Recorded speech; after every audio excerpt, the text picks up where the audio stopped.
Hello. So one thing that I usually do is I make quick reviews and roastings of different design decisions by different companies.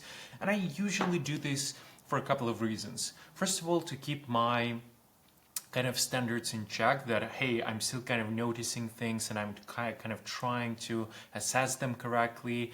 And also sometimes I do it for educational reasons. For example, many times people are asking me for some of the feedback, or they are, for example, looking for some kind of more guidance, or sometimes people don't really understand from what kind of perspective I'm looking at things. So I kind of want to quickly share how I assess things. And today's candidate came to me without my consent, which is the new button in Spotify, which used to be your library, and it was a quick way to go from home to your library.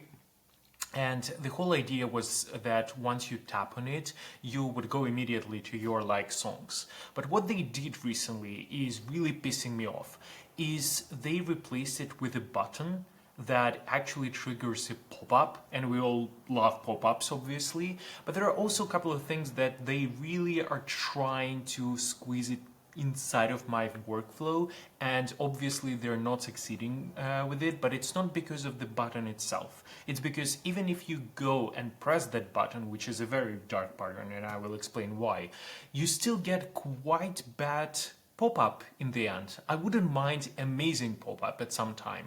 Sometimes you need to interrupt the user workflow and actually show them some kind of more focused, appearance of something or a couple of options. I get that. But if you do that, you better do it like very, very good. So let's go through each kind of, problem with this.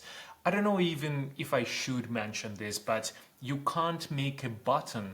It used to look like, your library here, that looks like it's going to open a navigation, and instead it's going to open the whole ass pop-up. You just can't do it. Like in UX world, this is the clearly a black dark pattern that's called deception. It's basically lying to user and convincing them to use their most used patterns against them, and this is really, really bad. This is like I don't know how to even call it. It's like, imagine you wake up and iPhone just reshuffled all of your icons, and in the place where you used to have phone, suddenly right now you have to, like, it opens up ads or something like this. You wouldn't want that, right? But suddenly, like, for some companies it's okay, and Spotify, it's not the first time they do this, to be honest. But let's skip this because I feel like that's deceptive and that's clear enough. The biggest problem to me is that even if they went for this whole adventure of let's basically pirate whatever the people's used to do workflow is, let's kind of break the flow for them. Let's do something good for this, let's make it worth. Let's make it, once people will be so kind of frustrated with it, let's hit them with some like really good thing that they will consider that, oh, okay, it's kind of like okay that they did this, at least I get these new features. Let's look at their new features then. So what we see here, first of all, we see the playlist at the very, very top. First of all, we don't even understand what this pop-up is. It doesn't say create, it doesn't say like choose, it just says playlist and a couple of things that not all of them are really even clear. So I'm not sure which will happen after I will click playlist. Can I select a playlist, or will it create a new playlist? But playlist is actually the most unproblematic part here. The worst part is actually the four options below. And I can immediately tell you why. What's the biggest problem I see here? It's the collaborative playlist. The problem is, because if you read the description of three options here, which is invite friends to create something together, remember this, combine taste in a shared playlist with friends, and listen together from anywhere, these all three things seems absolutely identical to me. I literally cannot, like, I'm using Spotify for like decade, right? It's a long-term relationship. I don't really understand what's the difference between all three. Like, what's the difference between collaborative playlist and jam? Like what's like I see both, like there are 3 people in collaborative playlist and in Gem there are 2. That's what the difference is. Or combine tastes and shared playlist with friends. How is it different from invite friends and create something together in collaborative playlist? It's literally the same things. And they came up with different icons, which I would also, like, if I would nitpick, I would also say that they're not done very well, because you can see that in Gem people are actually like filled, but then in collaborative playlist they're outlined. It doesn't seem really consistent to me. I think Jam is really like, different from others. But even having that problem, which I would kind of, okay, they kind of messed it up on product side. There are a couple of different product managers are responsible for different features of the playlist. I get it. Okay, 3 different product managers came up with their idea of collaborative playlist. They placed it in the locations out of 5 on locations number 2, number 3, and number 5.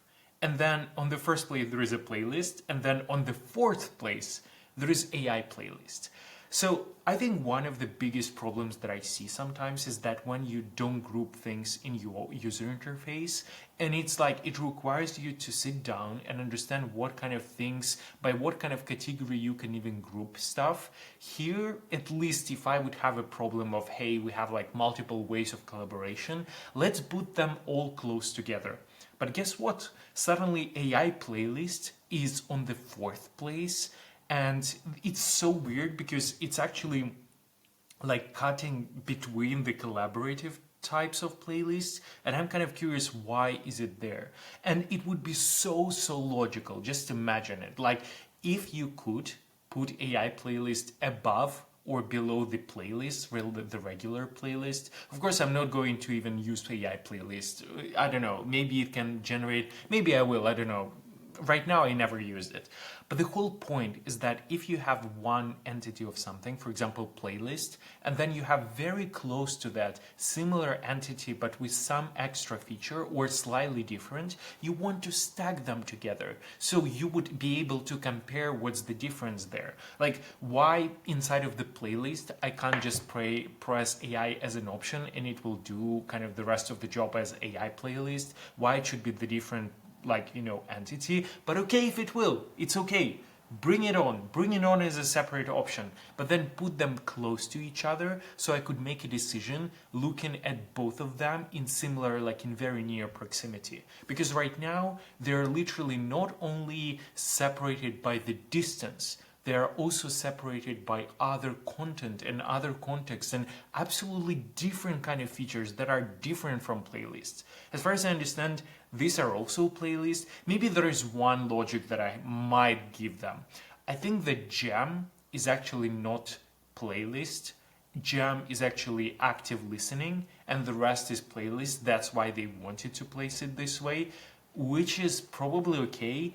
But I still don't get why AI playlist can't be right under the playlist and just group it nicely. It would be so cool to have playlist, AI playlist, then blending and collaborative playlist, whatever the difference is, I'm still not sure. And then in the very bottom, you probably want to put some kind of separation and say like, hey, but if you want to listen right now without creating any kind of playlist and just listen together something, let's start a jam.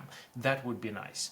My prediction, they will make it even worse. I already see that they try to put beta label on top of AI playlists. And let's see here.